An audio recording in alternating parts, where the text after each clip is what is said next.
السلام علیکم ناظرین، میں ہوں بشرا کامران اور آپ دیکھ رہے ہیں ہم آئے ہوئے ہیں آج سامیہ یاسر کے گھر پر راس الخیمہ میں. آئیے دیکھتے ہیں کہ انہوں نے اپنی فیملی کے ساتھ کیا تیاری کی ہے 14 اگست کو سیلیبریشن کرنے کے لیے.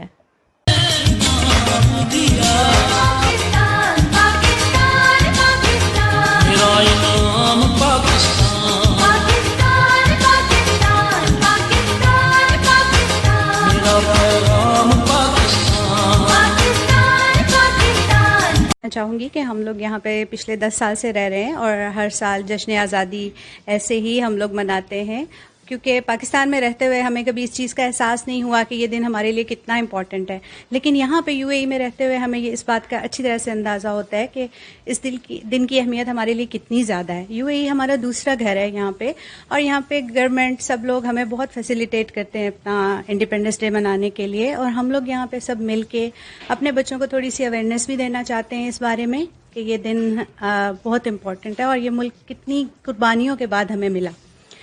تو ہم سب لوگوں کو یہ چاہیے کہ ہم لوگ یہ نہیں سوچیں کہ ہمیں ہمارے ملک نے کیا دیا.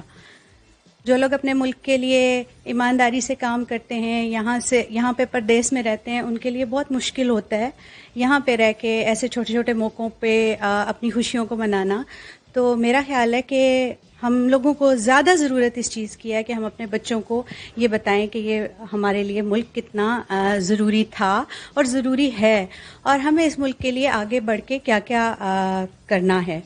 تو ہم لوگ ہر دفعہ ایسے ہی 14 اگست پہ اپنے گھروں میں چھوٹی چھوٹی پارٹیز کرتے ہیں.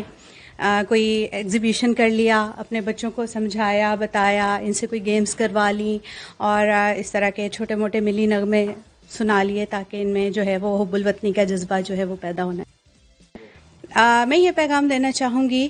کہ جیسا کہ علامہ اقبال نے کہا تھا، منزل سے آگے بڑھ کر منزل تلاش کر، مل جائے تجھ کو دریا تو سمندر تلاش کر.